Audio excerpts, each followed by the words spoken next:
What would you feel if you do this for 60 seconds?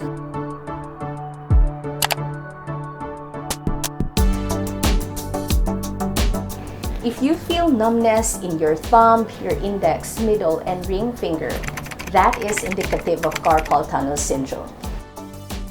In this video, I will teach you 3 effective home exercises to help you, and stay with me until the end for you to know if carpal tunnel syndrome can be cured. Hi, this is again Doc Sherry, Doctor of Physical Therapy. Welcome to my channel.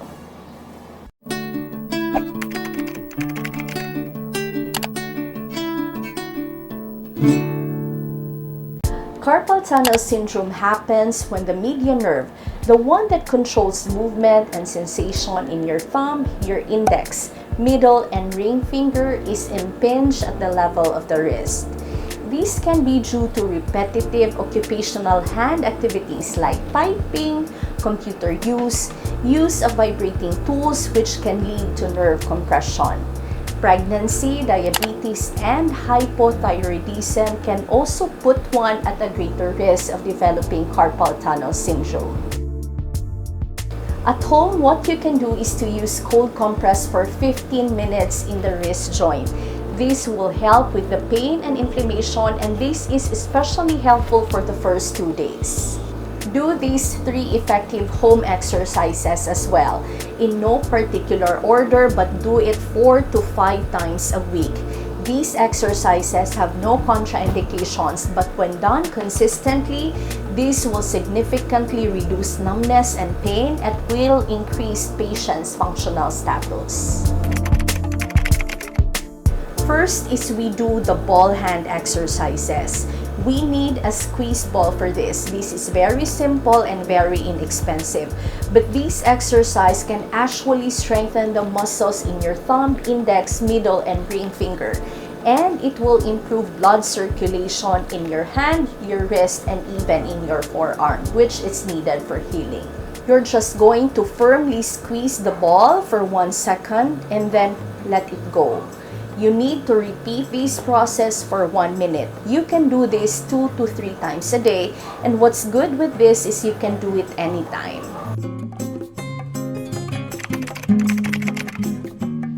Next, we're going to do the median nerve glide exercises. I have taught this to you with my other previous video here, but I'm going to show it again to you because the purpose of this exercise is actually to decrease the pressure within the wrist joint. It will increase the mobility of the median nerve, and it will reduce the symptoms of numbness and pins and needle sensation. We have 6 positions for that. For the first position, you're just going to simply make a fist. For some patients who have carpal tunnel syndrome, even making a fist would be difficult for them. So use these exercises or do these exercises within your pain tolerance.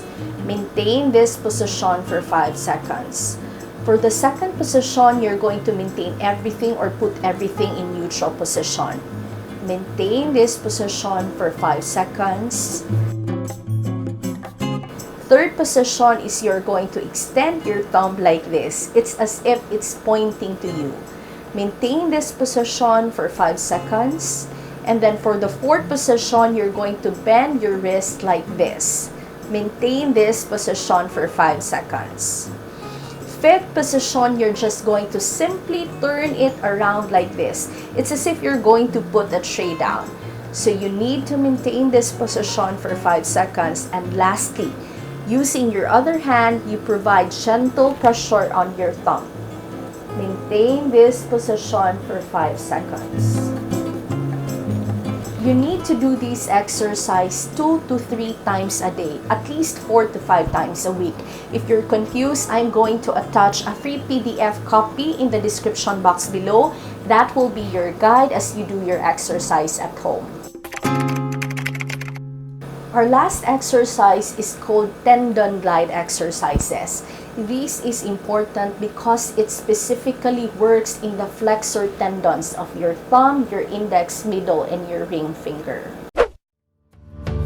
Fully straighten all your fingers with your wrist straight. Hold this for 7 seconds. Next is the hook position as shown.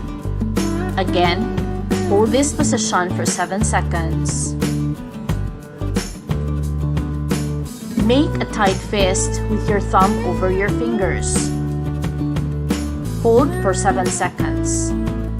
Next, fully straighten all your fingers as shown and maintain for 7 seconds. And do this position as if making a small letter C.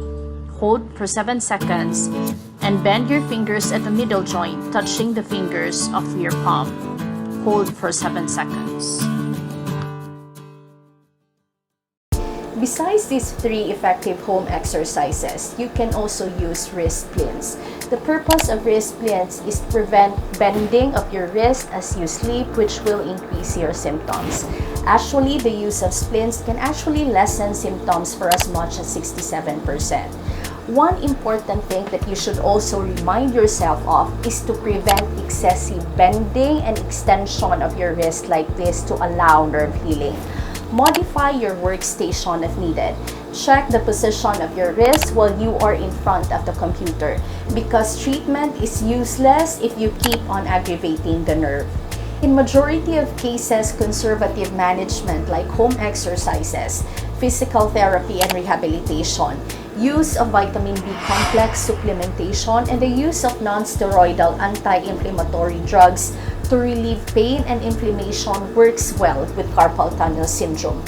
But if conservative management fails, other option is the use of corticosteroid injection, which is injected directly into the wrist joint. It will give quick but temporary relief. Our last option would be surgery.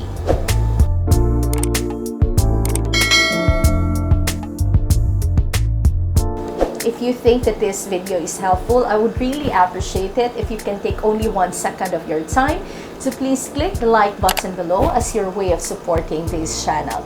If you have reached the end of this video, please comment productive in the comment section below. I would really love to hear from you. Thank you very much for watching. This is again Doc Cherry. Stay safe, stay happy and healthy. God bless you.